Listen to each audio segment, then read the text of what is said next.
The massive hunting ship Apex Stalker moved through space like a metal mountain. Its hull gleamed under the light of distant stars, and inside, the most famous hunters in the galaxy lived in luxury. Captain Krextal stood on the bridge, his reptilian scales catching the glow from the control panels. He was 8 feet tall, with razor-sharp claws and teeth that could crush steel. Behind him, his crew worked at their stations, beings from dozens of different worlds, all united by their love of hunting the most dangerous creatures in the universe. Krextal had been hunting for over 200 years. He had killed the acid-spitting death worms of Kepler-9, the invisible shadow cats of the Vega system, and the massive thunder beasts of Rigel Prime. His trophy room contained the heads of creatures that could destroy entire cities. He was feared and respected across the galaxy as the greatest hunter alive.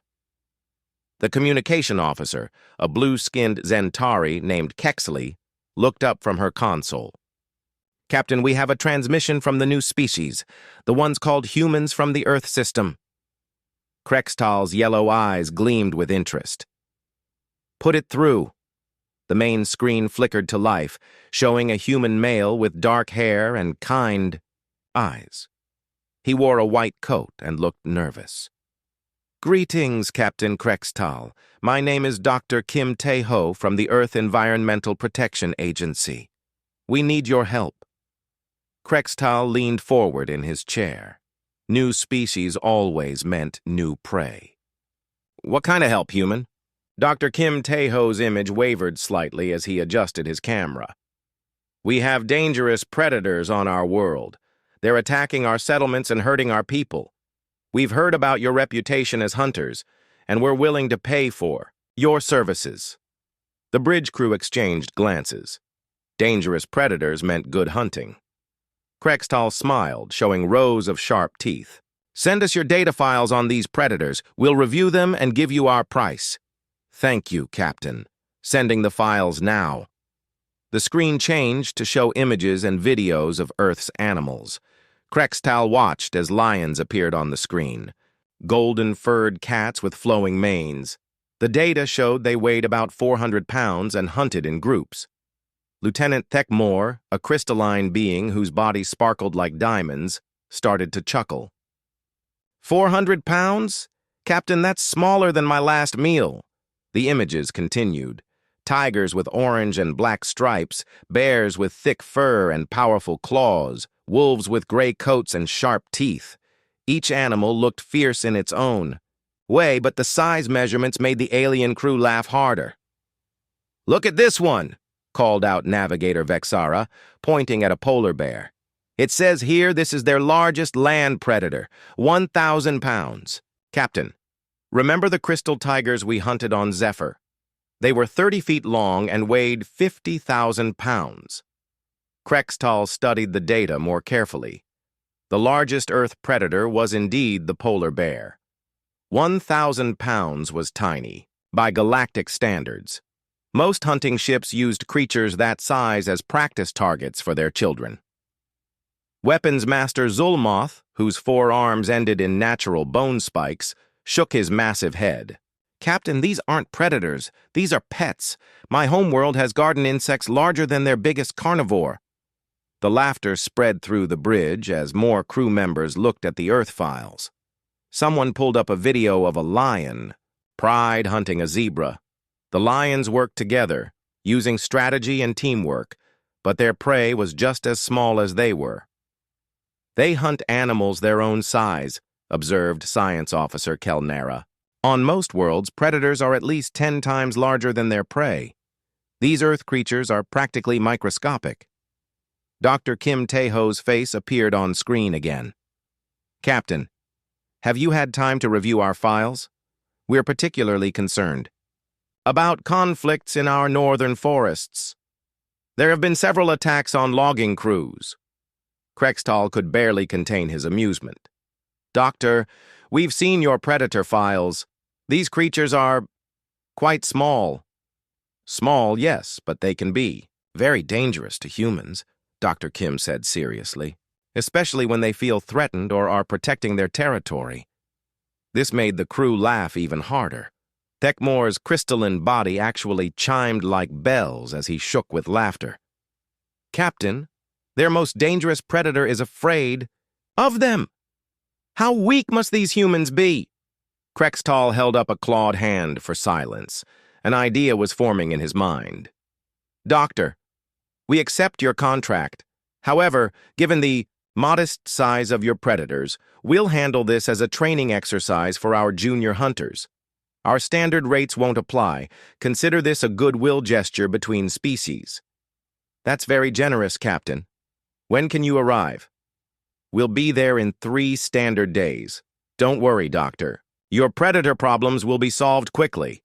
Krextal cut the transmission and turned to his crew. "Prepare the junior hunting team. This will be perfect practice for them." The bridge erupted in excited chatter.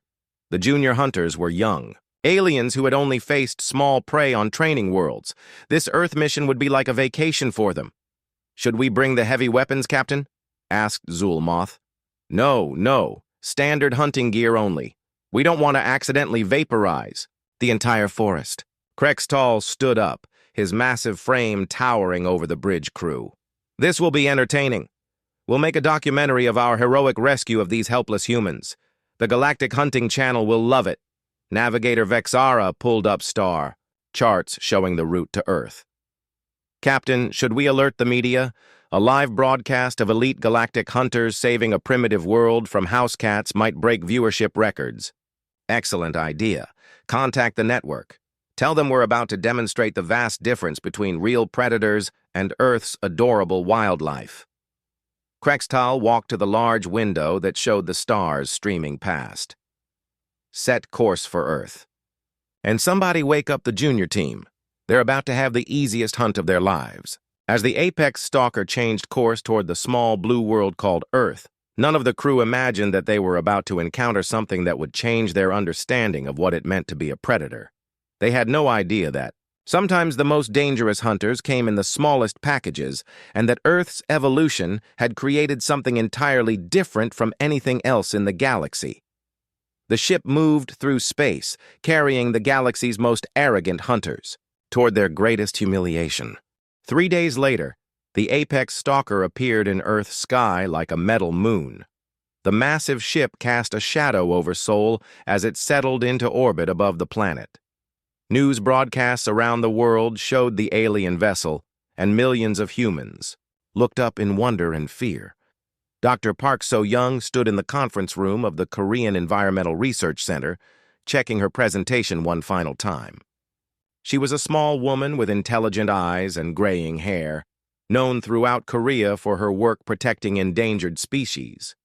Today, she would meet beings from another world and ask for their help with Earth's most dangerous animals. Beside her, Lee Do-hyun adjusted his tie nervously. He was younger than Dr. Park, with broad shoulders and calloused hands from years of fieldwork. As Korea's leading wildlife expert, he had spent his career studying predator behavior in the country's national parks. He had seen what bears and wild boars could do to humans, and he was genuinely worried about the recent attacks. "Are you ready?" Dr. Park asked, looking at the empty chairs around the conference table.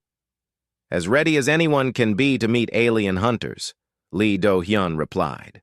"I just hope they take this seriously. The logging crews are scared to go into the forests anymore." A bright light filled the room, and 6 alien figures materialized.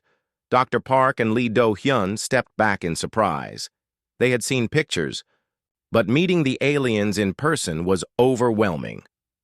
Captain Krextal dominated the room with his 8-foot frame and reptilian features. His scales were dark green with gold patterns, and his yellow eyes seemed to glow in the fluorescent lights. Lieutenant Thekmore stood beside him, his crystalline body reflecting rainbows across the walls. The other aliens were equally impressive, beings of different shapes and sizes, but all clearly powerful and dangerous. "Greetings, humans," Krextal said, his voice deep and commanding. "I am Captain Krextal of the Galactic Hunting Consortium. These are my officers. We're here to solve your predator problem." Dr. Park bowed respectfully. Thank you for coming, Captain. I'm Dr. Park So-young, and this is Lee Do-hyun. We're grateful for your help. Krextal looked around the small conference room with barely hidden amusement.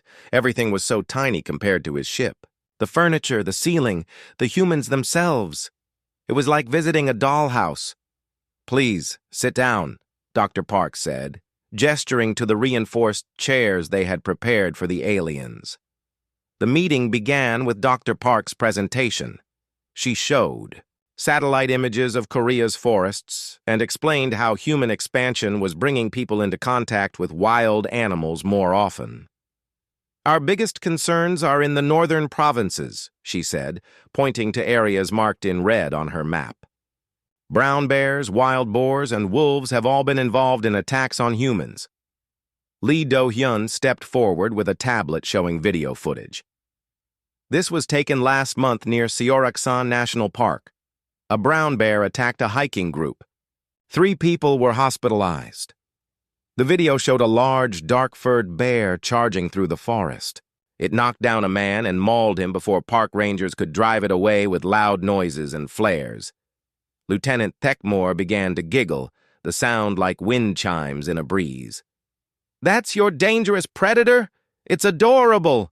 Dr. Park frowned. "I assure you, Captain, these animals are very dangerous to humans. Brown bears can weigh up to 600 pounds and have incredible strength. Their claws can tear through—" 600 pounds? Thekmore interrupted, his giggling becoming full laughter. "Captain, my personal hunting trophy from last year was a stone serpent that weighed 80,000 pounds. It could swallow this entire room." The other aliens joined in the laughter. Dr. Park and Lee Do-hyun exchanged worried glances. This wasn't going as they had hoped.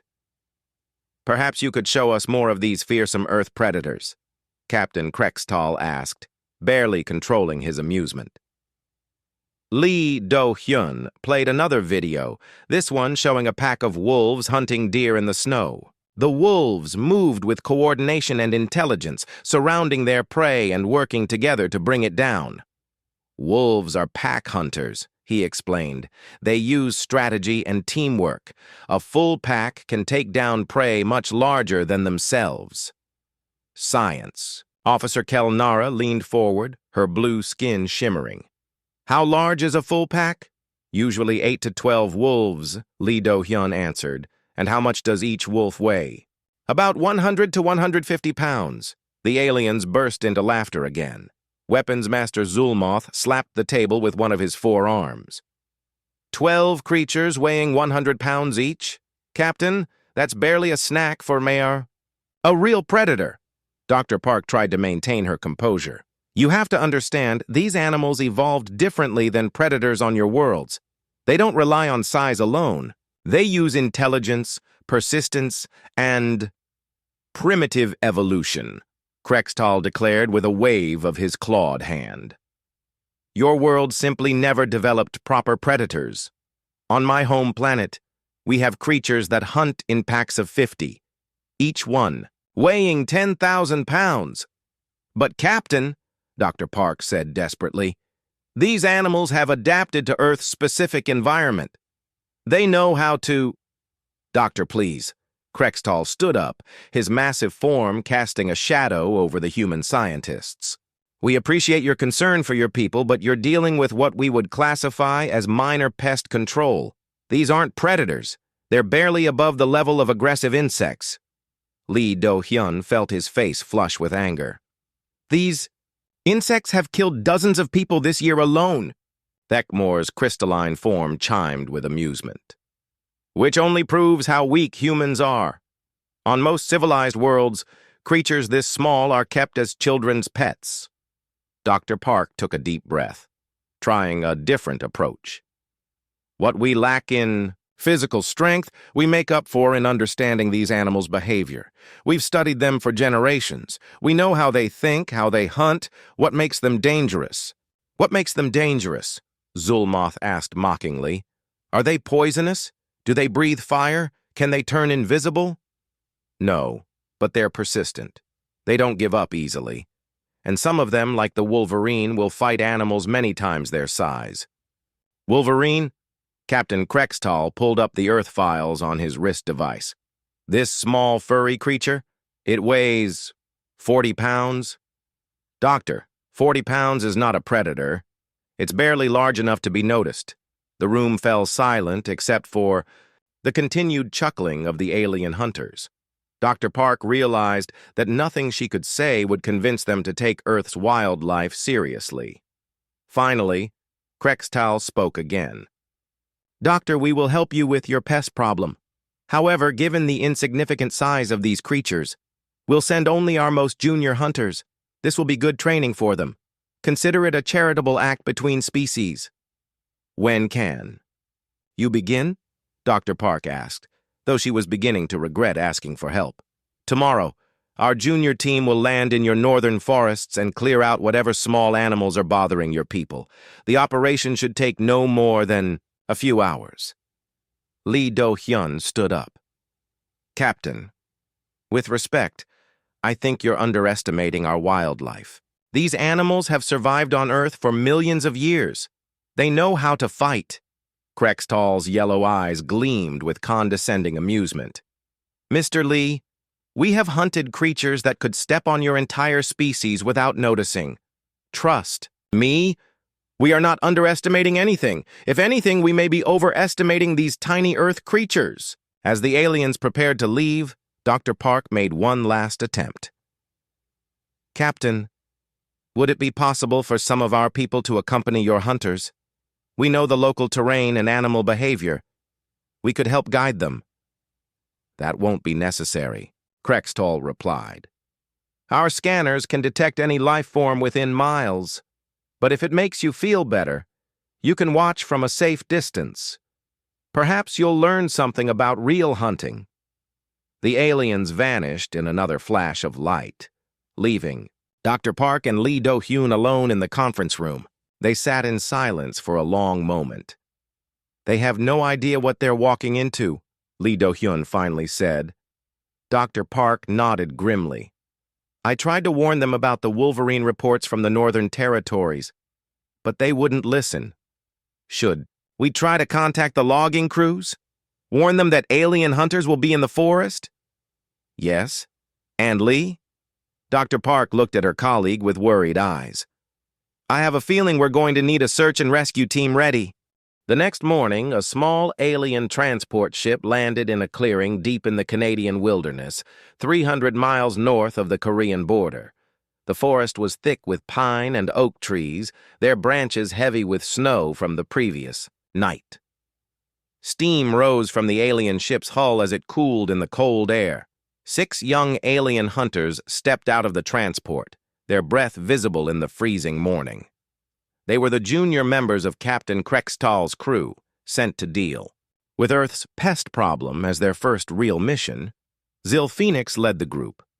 He was a Drakmarian warrior, 7 feet tall with purple skin and natural armor plates covering his body. At only 50 years old, he was considered a child by his species, but he was eager to prove himself as a hunter. His energy rifle could punch holes through steel, and his armor could withstand explosions that would level buildings. Behind him walked the other junior hunters, Krixvel, an insectoid being with 4 arms and compound eyes. Nextara, a floating energy creature contained in a mechanical suit. Hexagron, a rock-like being from a high-gravity world. Mordain, a shape-shifting liquid metal alien. And Vex Kira, a plant-based life form with vine-like appendages. They looked around the forest with bored expressions. Everything was so small and quiet. The trees were tiny compared to the crystal forests of their homeworlds. The snow was thin and soft, not like the razor ice storms they had trained in. This is it? Krixvel asked, his insect voice clicking with disappointment. This is where the dangerous Earth predators live? A human figure emerged from behind a large pine tree. Forest Ranger Choi Minho had been waiting for them since dawn. He was a big man with a thick beard and weathered face, wearing a heavy winter coat and carrying a rifle. He had spent 20 years in these forests and knew every animal track and den. Welcome to the Taebaek Mountains, Choi Min-ho said in careful English. I'm Ranger Choi. I'll be your guide. Zil Phoenix looked down at the human with amusement. Guide? We won't need a guide. Our scanners can detect every living creature within 50 miles. Yes, but I know their behavior patterns, Choi Min-ho insisted. The recent reports mention an unusually aggressive animal that's been stalking the logging crews. It's not acting, like normal wildlife. Hexgron, the rock being, laughed with a sound like grinding stone. Unusually aggressive? What does it do, bark louder than normal? Choi Min-ho frowned. It's been following humans for days at a time, destroying their equipment. Last week it chased a logging crew 5 miles through the forest. They had to be rescued by helicopter. One animal chased multiple humans? Nextara asked through her mechanical suits speakers. How weak are your species? Look, Choi Min-ho said, pulling out his tablet. I have photos from the trail cameras. The images showed tracks in the snow, small 5-toed prints with visible claw marks. Then came photos of destroyed camping equipment, shredded tents, broken coolers, and what looked like bite marks on metal tools. These tracks belong to a wolverine, Choi Min-ho explained. They're the most aggressive predators in these forests. Pound for pound, they're stronger than bears. And this one is acting territorial, which means it won't run away. The alien hunters gathered around the tablet, looking at the small paw prints. Mordain, whose liquid metal form rippled with laughter, pointed at the screen. Those tiny prints are supposed to scare us? I could step on whatever made these without noticing. Wolverines don't scare easily, Choi Min-ho warned. They've been known to drive bears away from their kills. They fight wolves, cougars, even humans. Size doesn't matter to them. Crixavel's compound eyes focused on the ranger. How big is this? Wolverine? Probably about 40 pounds. 3 feet long. The aliens exchanged glances and burst into laughter. Vex Akira's plant-like form rustled with amusement. 40 pounds? That's smaller than our emergency rations. Zil Phoenix activated his scanner and swept it across the forest. The device showed dozens of small life forms. Birds, squirrels, a few deer in the distance. Everything was tiny and harmless looking. There, he pointed to a heat signature moving through the trees about half a mile away. I'm reading one medium-sized mammal. That must be your terrifying Wolverine. Choi Min-ho looked at his own tracking equipment. The signal matched the collar frequency of the Wolverine they'd been monitoring. That's it. But listen, you need to be careful. This animal has been... Ranger Choi, Zil Phoenix interrupted. We appreciate your concern, but we've hunted creatures that could eat this entire forest. One small earth mammal isn't going to be a problem. The hunting party began moving through the forest, their advanced equipment scanning everything around them. They walked casually, chatting about their home worlds and joking about Earth's pathetic wildlife. Unknown to them, they were already being watched. Deep in the thick underbrush, a dark shape moved silently through the snow. The Wolverine was a massive specimen, even for his species. His thick, dark fur was scarred from countless fights, and his small black eyes burned with intelligence and fury. The recent logging activity had destroyed part of his territory, and he was already in an aggressive mood when these strange new scents entered his domain. The Wolverine had been observing the aliens since they landed. Their loud voices, bright clothing, and unfamiliar smells marked them as invaders in his mind. Unlike other animals that might flee from something so obviously dangerous, the Wolverine's instinct was to attack first and assess threats later. He followed the hunting party, at a distance, moving from tree to tree with surprising stealth for such a stocky animal. His keen nose analyzed their scents, his ears tracked their movements, and his predator brain began planning his assault. Choi Min-ho tried one more time to warn the aliens. The logging crews reported that this Wolverine showed unusual cunning. It seemed to understand their schedules, their equipment, even which trails they used most often. Animals can't understand human schedules, Nextara replied dismissively. You're giving these creatures too much credit. Wolverines are different, the ranger insisted. They're problem solvers. They can open complex latches, break into storage, containers, even use tools when they need to.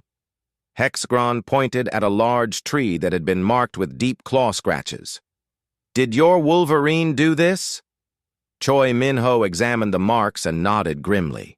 Those are territorial markers. He's warning other animals and us that this is his territory. How adorable, Zil Phoenix said mockingly. The little creature is trying to seem scary. The hunting party set up their base camp in a small clearing, assembling high-tech equipment that could have supplied a small army. They had energy shields, long-range scanners, communication arrays, and weapons that could level mountains. This is almost too easy, Crixvel said as he calibrated a sensor array. The creature will probably run away as soon as it sees us. Mordain flowed into a comfortable position against a tree. I'm disappointed. I was hoping Earth would provide some challenge. This is just pest control. As the sun began to set, the temperature dropped rapidly. The aliens activated their environmental controls, but Choi Minho noticed something that made his blood run cold. Your lights, he said urgently. Turn off your lights. Why? Vex Kira asked, her photosynthetic skin glowing softly in the darkness. You're making yourselves targets. Wolverines are most active at night, and bright lights will attract his attention. Zyle Phoenix laughed. Let him come. I want to get this over with so we can go home. In the darkness beyond their camp, yellow eyes reflected their artificial light. The Wolverine had been watching them set up their equipment, studying their movements and behavior. Now, as night fell and they made themselves obvious with their bright lights and loud voices, he began to move closer. The most feared predator in the northern wilderness was about to teach the galaxy's most arrogant hunters that on Earth, size meant nothing compared to determination, cunning, and the absolute refusal to back down from any fight. The Wolverine bared his teeth in what almost looked like a smile. The hunt was about to begin. The attack came without warning at 3:17 a.m. The alien hunters had been sleeping peacefully in their high-tech shelters, protected by energy shields and motion sensors that could detect a falling leaf from a mile away. Their equipment hummed quietly, in the darkness, monitoring the forest for any sign of the Wolverine they had come to eliminate. Then the Wolverine struck. But he didn't attack the aliens directly. Instead, he went straight for their technology with surgical precision that would have impressed human military strategists. In the span of 30 seconds, the small, furry predator accomplished what most galactic armies couldn't do. He completely disabled a hunting party's equipment. The first thing to go was the communication array. The Wolverine emerged from the darkness like a brown missile, leaping onto the tall antenna with impossible agility. His powerful jaws, designed to crush bones and tear through frozen meat, made short work of the delicate wiring.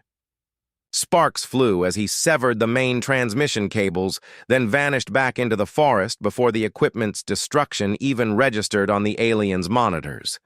Zil Phoenix woke up to flashing red lights inside his shelter. "What's happening?" he called out, checking his scanner. The device showed nothing, just empty forest in all directions.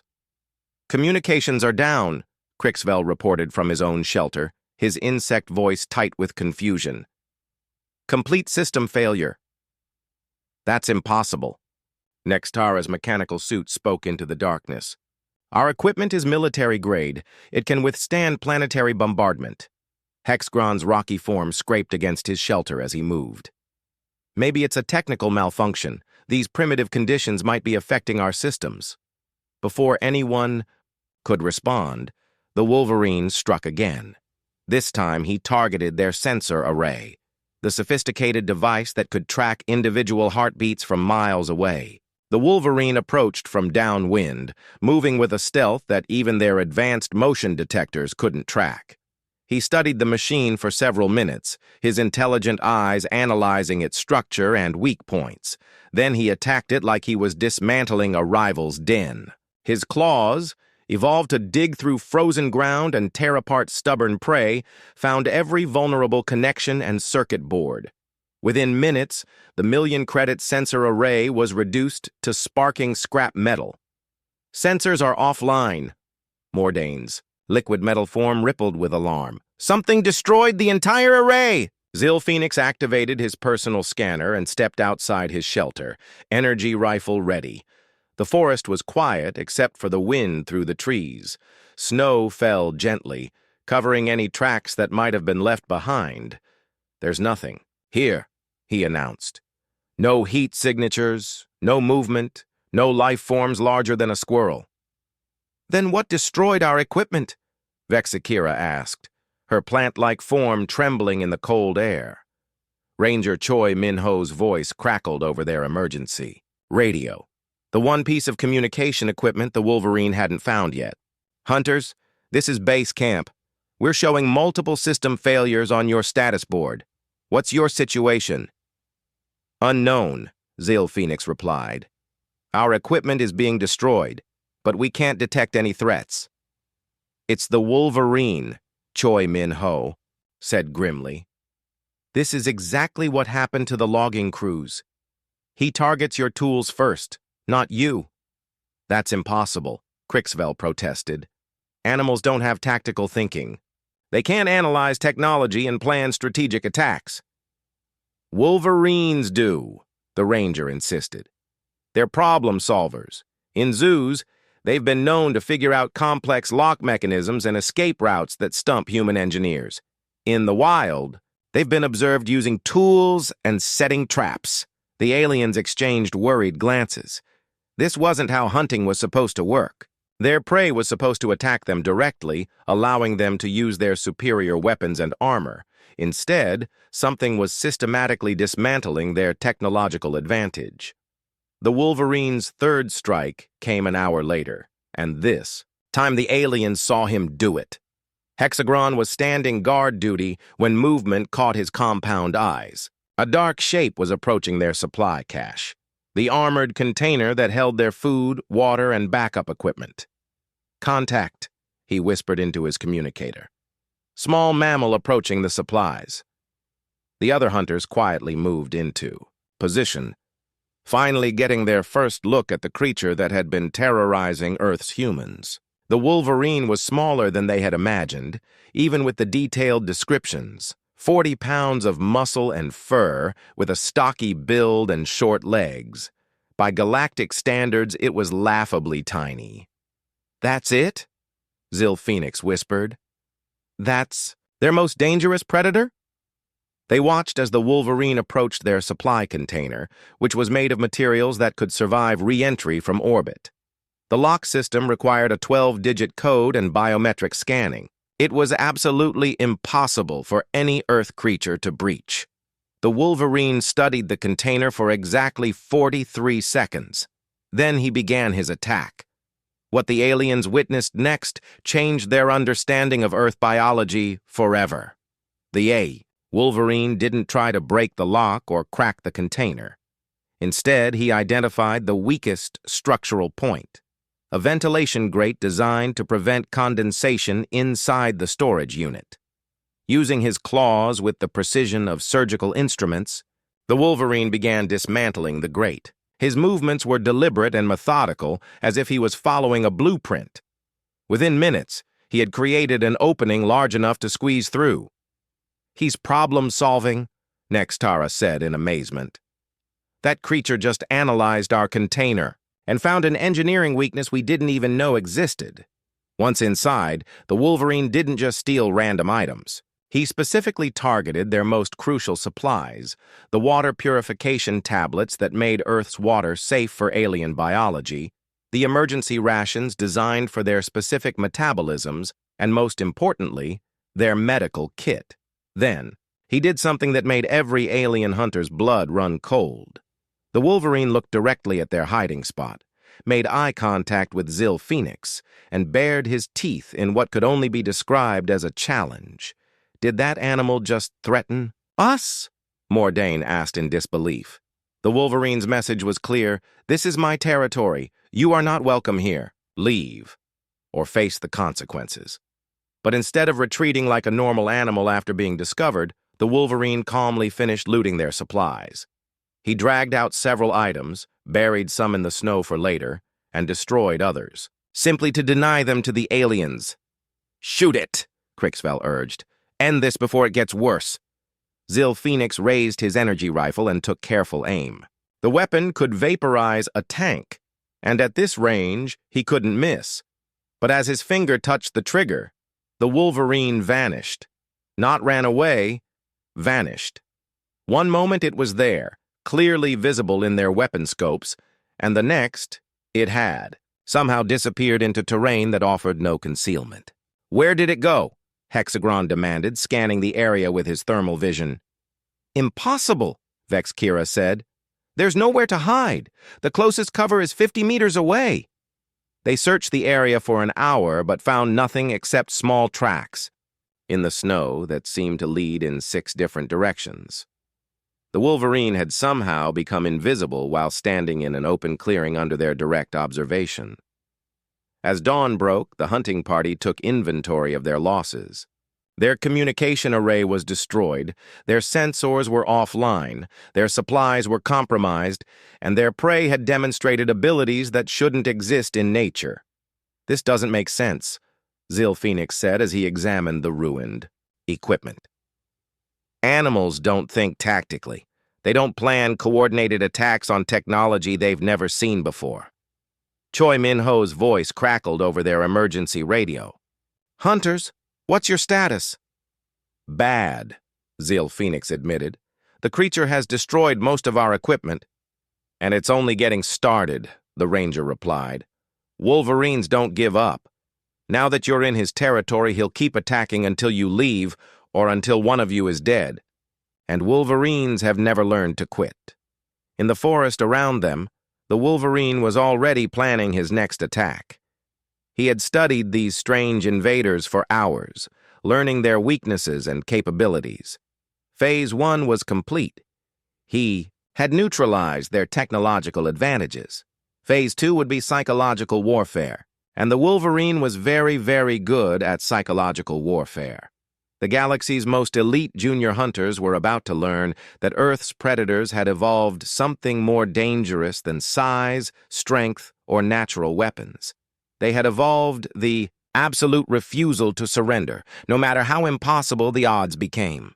The psychological warfare began on the second night. The alien hunters huddled in their damaged shelters, trying to repair their equipment while staying alert for another attack. They had managed to get basic communications working, but their sensors remained offline and their supply situation was critical. That's when the sound started.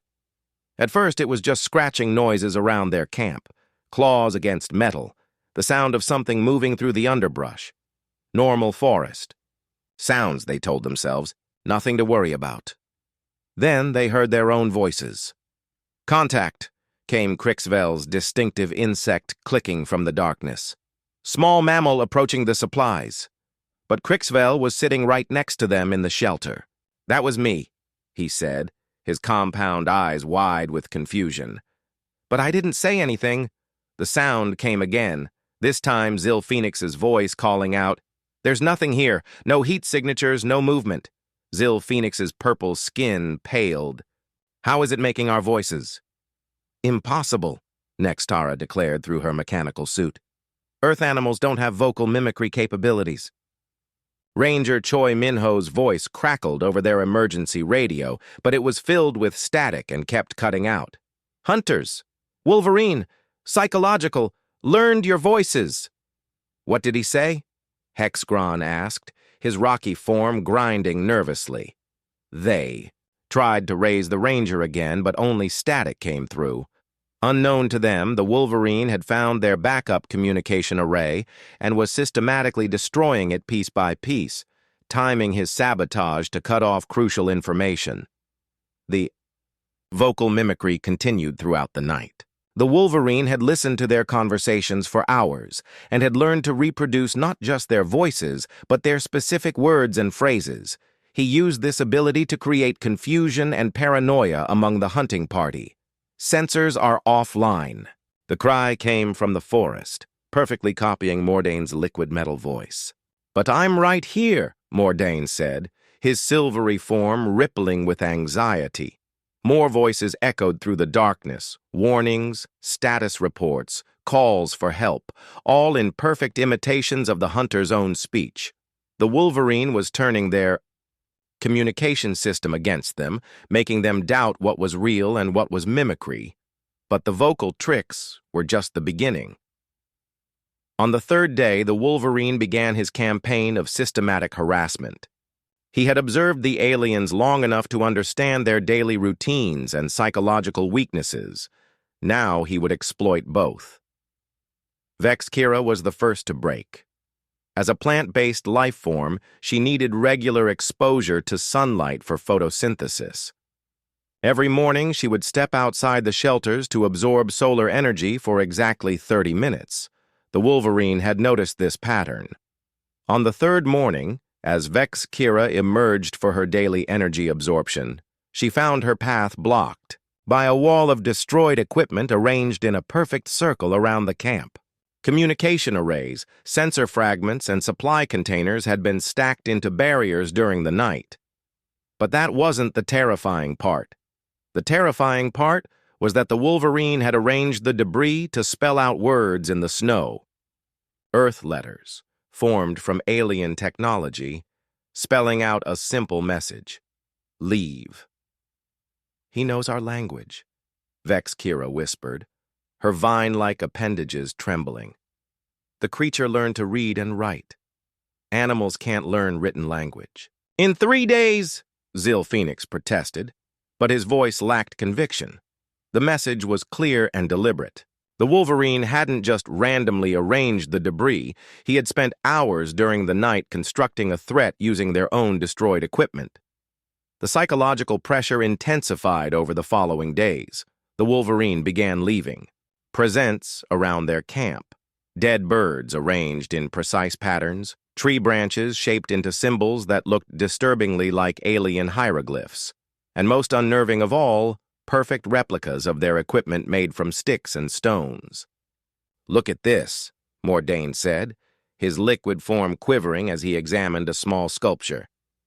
"This is a model of our sensor array, made from forest debris. Every detail is accurate, right down to the antenna configuration.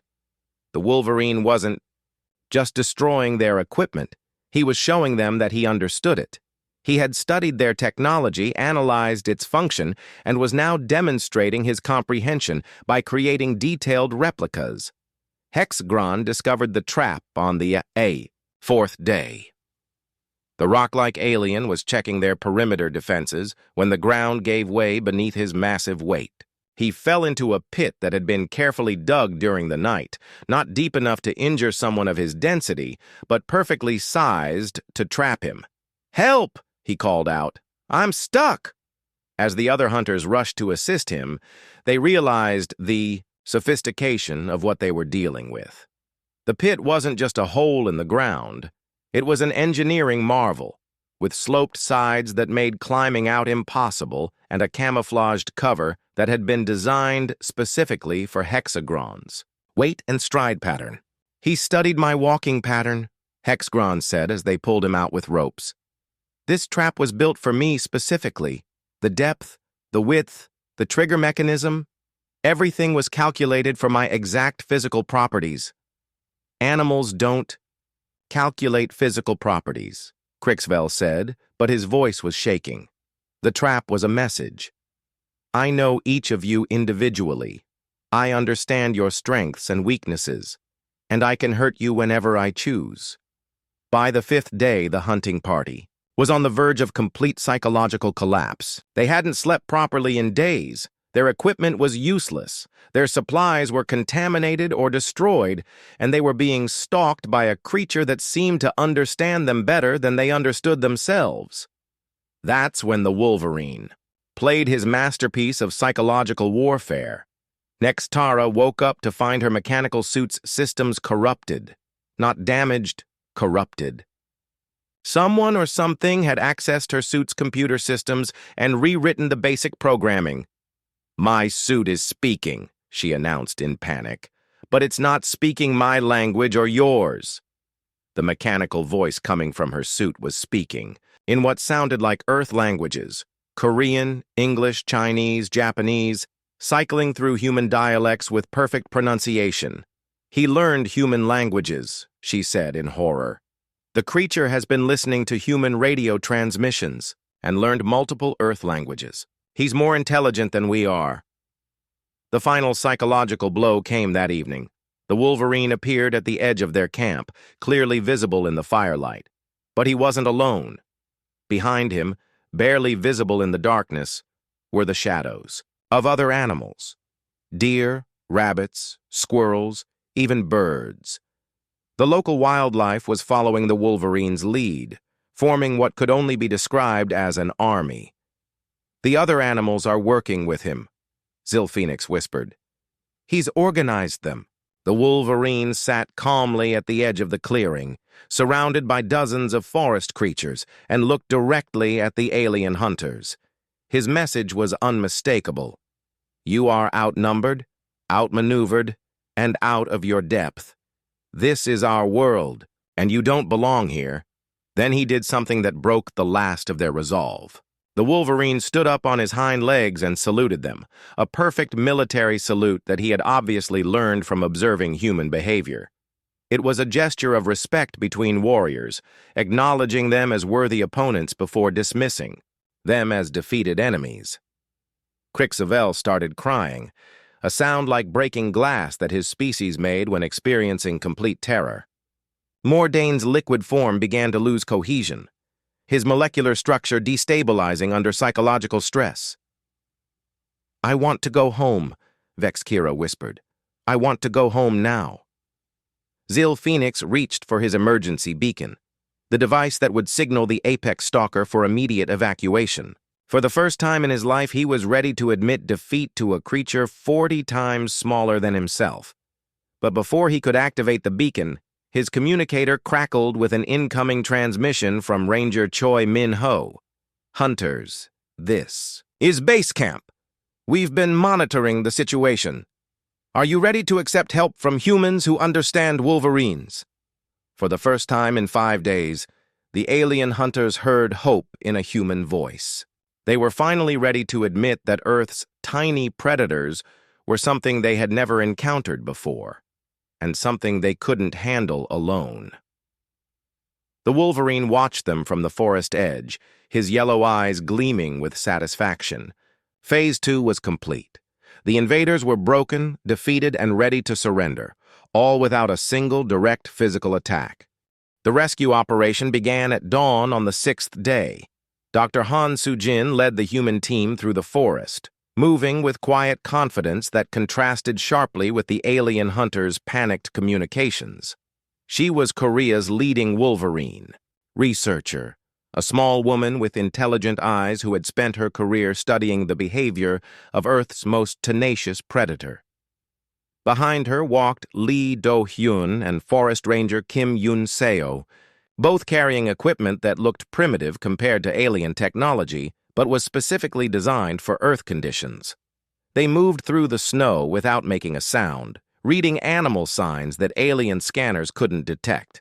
"The Wolverine has established a territorial boundary," Dr. Han said quietly into her radio as they approached the alien camp. "He's marked trees in a perfect circle around their position. Classic defensive behavior." Ranger Choi Min-ho's voice crackled back from base camp. "What's his psychological state?" "Confident, but not aggressive. He's achieved his goal. The intruders are contained and demoralized. Now he's just maintaining control of the situation." As they reached the edge of the clearing, the human rescue team saw the full extent of what one 40-pound Wolverine had accomplished. The alien hunting party sat in the middle of their destroyed camp, looking more like refugees than the galaxies, elite predators. Zilphoenix noticed the humans first.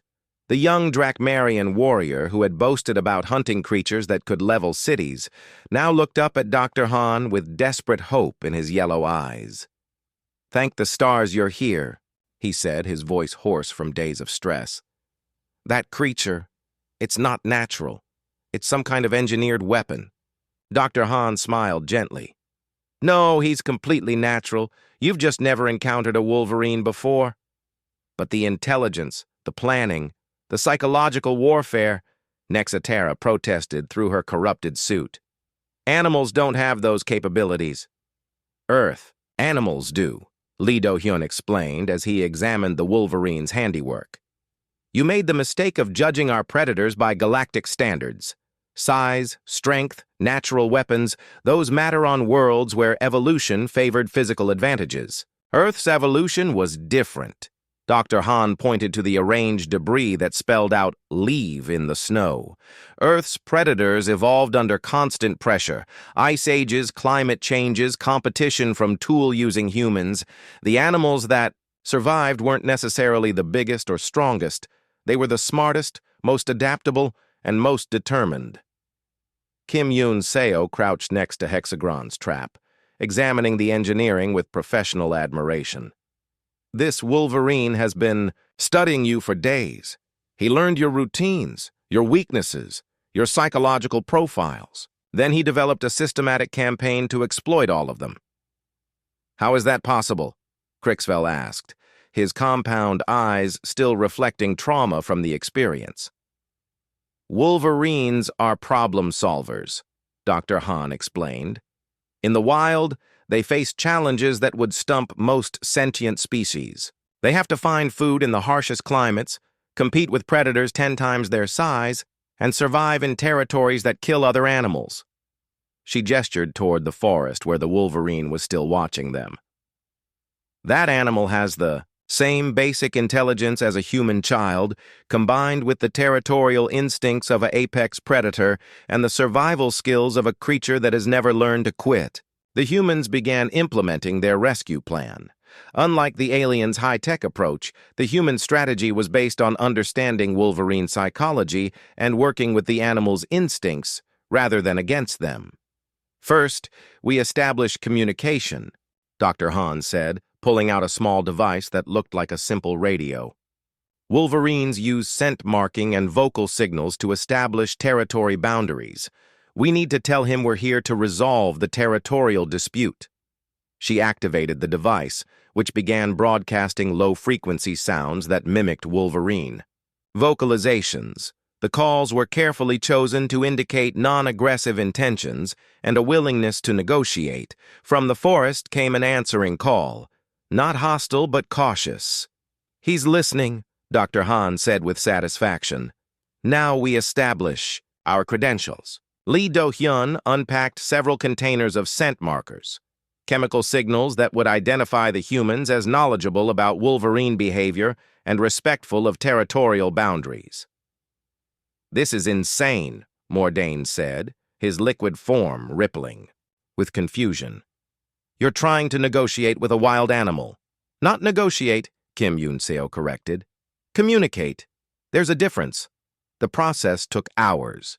The humans slowly established a dialogue with the Wolverine using a combination of scent markers, vocal signals, and body language that demonstrated their understanding of his territorial claims. Meanwhile, they explained to the alien hunters exactly what they had encountered. "Wolverines don't fight to kill," Dr. Han said as she worked. "They fight to win. There's a crucial difference. This Wolverine never intended to hurt you physically. He wanted to drive you out of his territory, so he targeted your ability to stay here."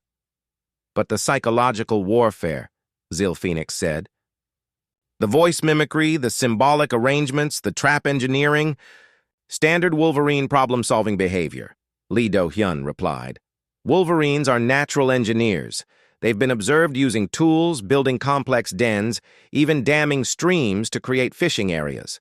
The voice mimicry is just pattern recognition. He listened to your conversations and learned to reproduce the sounds." As the day progressed, the Wolverine gradually moved closer to the camp.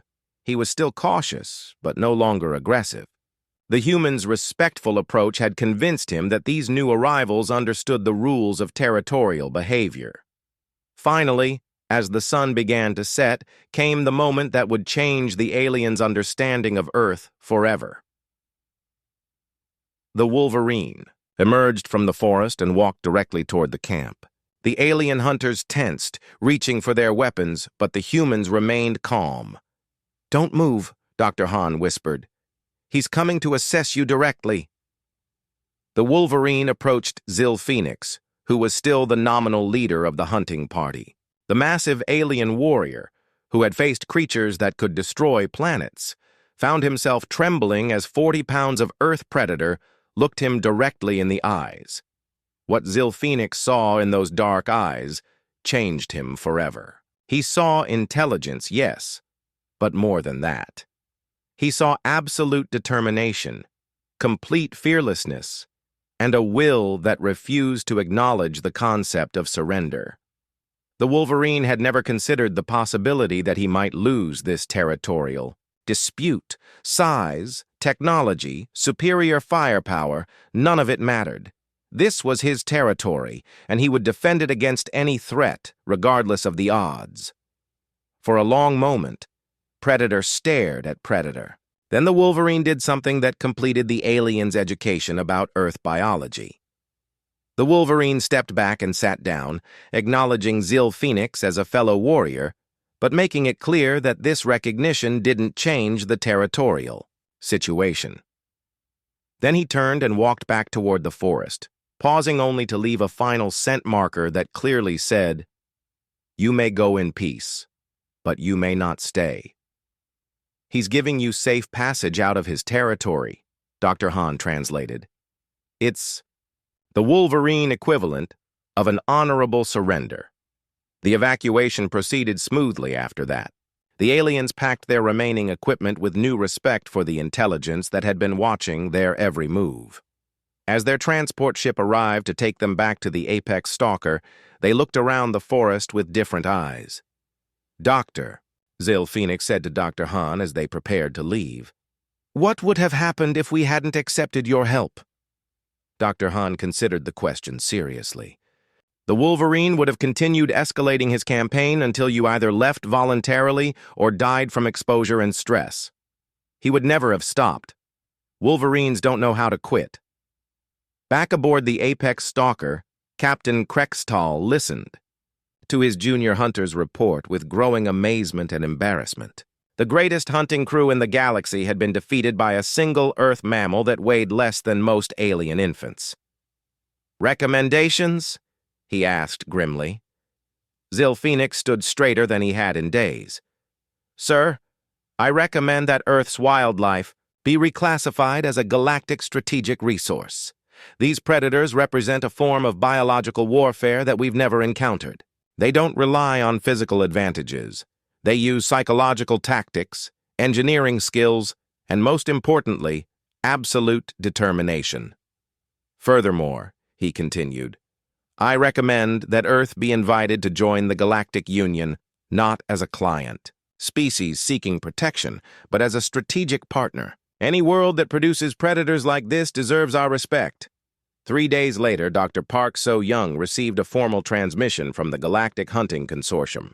Captain Krextal appeared on her screen, but his demeanor was completely different from their first meeting. "Dr. Park, I want to formally apologize for our previous arrogance. We have learned that Earth's predators represent a class of biological intelligence unknown elsewhere in the galaxy. We underestimated your world's evolutionary achievements." Dr. Park smiled diplomatically. "Thank you, Captain. We tried to warn you about Wolverines, but—" "Yes, you did, and we should have listened." Krextal's reptilian features showed genuine respect. "We would like to extend an invitation for Earth to join the Galactic Union as a full strategic partner.